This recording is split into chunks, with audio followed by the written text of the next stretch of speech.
এ রাজু, আর দুটো পরোটা হবে? হ্যাঁ বাবু, কেন হবে না? সব পরোটা তো আপনাদের জন্যই।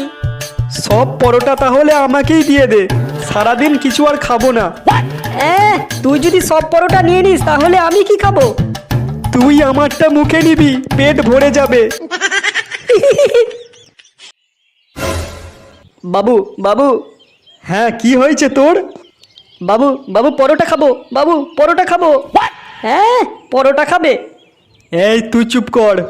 এ রাজু, ওকে দুটো পরোটা দে তো। বাবু বাবু দুটো পরোটায় পেট ভরবে না বাবু। ঠিক আছে, ও যতগুলো পরোটা খেতে চায় দিয়ে দে, পরোটার দাম আমি দিয়ে দেব। ওই তুই ওইদিকে ভ্যাবলার মতো দাঁড়িয়ে আছিস কেন? দে পরোটা, দে পরোটা, দে পরোটা খাবো। আজ কতদিনের ইচ্ছা পূরণ হবে তুই জানিস? জীবনে কোনোদিন তো আর ভালো কাজ করলাম না, একটা এই ভালো কাজ করে যদি পুণ্যি করতে পারি।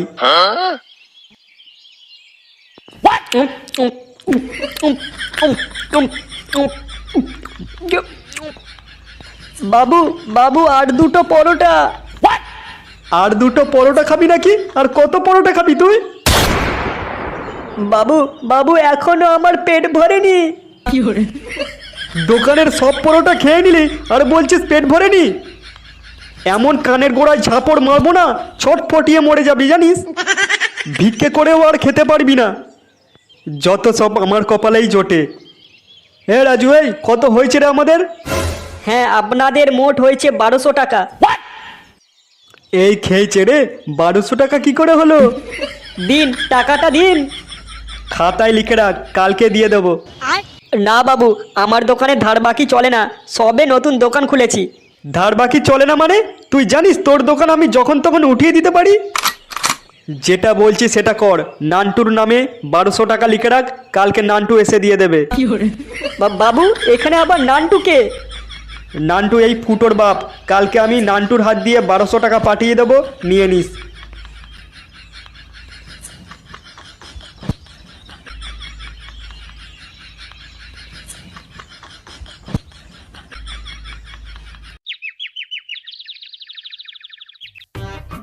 ছেলের অজান্তেই বৌমাকে নিয়ে পালালো গুণধর বাপ।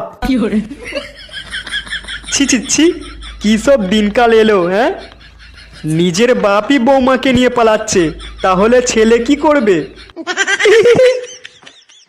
গিন্নি, ও গিন্নি। কি হয়েছে কি? বলি রান্না হয়েছে? কেন এখন দেরি আছে রান্না? সেই কোন সকালে রান্নাঘরে ঢুকেছো, এখনো পর্যন্ত রান্নাটা হলো না?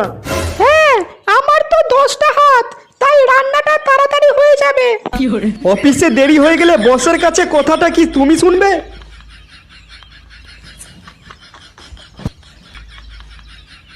করো তো লোহা পিটানোর কাজ, তাতে এত ফুটানি কিসের তোমার? থাক, আমার ঘাট হয়েছে তোমার কাছে খাবার চাওয়া। আমি আজকে বাইরেই খেয়ে নেবো, তোমাকে আর কষ্ট করে রান্না করতে হবে না। হ্যাঁ, তাই যাও।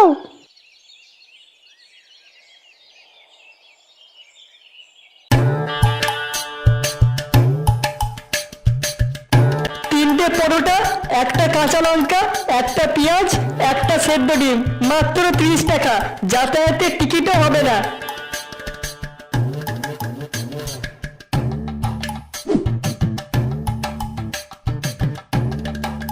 কি রে, তোর পরোটা কত করে বললি?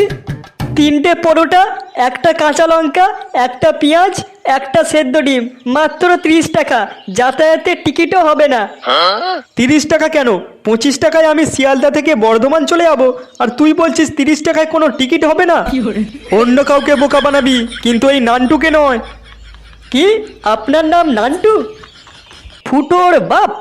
এখানে ব্যবসা করছিস আর আমাকে চিনিস না? নান্টু বাবু, আপনার নামে 1200 টাকা বাকি আছে। তোর দোকানে আমি পরোটাই খেলাম না, আর এরই মধ্যে 1200 টাকা বাকি হয়ে গেল। বাবু বাবু পরোটা, বাবু পরোটা খাবো। এনে খা। পরোটা খাবে? আর হ্যাঁ, তুই কি বলছিলি আমার নামে 1200 টাকা বাকি নাকি? হ্যাঁ নান্টু বাবু, আপনার ছেলে ফুটো আপনার নামে 1200 টাকা বাকি রেখে গেছে। বেশ করেছে, বাকি রেখেছে। আমি ওই টাকা দেবো না, তুই যা পারবি করে নে। না না নান্টু বাবু, আপনার সঙ্গে কিছু করতে পারি বলুন? আপনি শুধু এই এঁটো থালাগুলো একটু মেজে দেবেন। কি কি কি? আমি এঁটো থালা মাজবো? শেষে আমার কপালে এটা ছিল, লোকের এঁটো বাসন মাজবো আমি?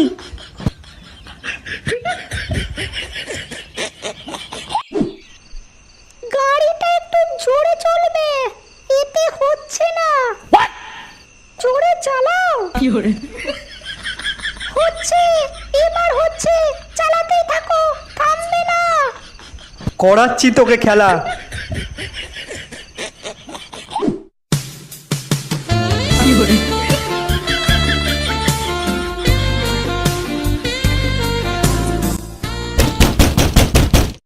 ফুটো, কিরে দরজা খুলবি না ভেঙে ঢুকবো? দরজা খোলাই আছে বাবা। খেলায় এত মত্ত হয়ে গেছো, দরজা বন্ধ করতেও ভুলে গেছো দেখছি।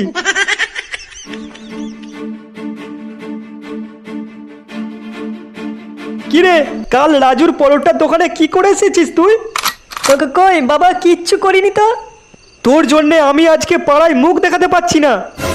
আজ তোর জন্যে রাজুর দোকানে এঁটো বাসনগুলো সব মেজে তারপরে বাড়ি আসতে হলো আমাকে। একেবারে রাক্ষসের মতো পরোটা খেয়েছিস দেখছি তুই। আজ থেকে তোর 10 দিন খাওয়া বন্ধ থাকবে। নে এবার জমিয়ে খেলা কর।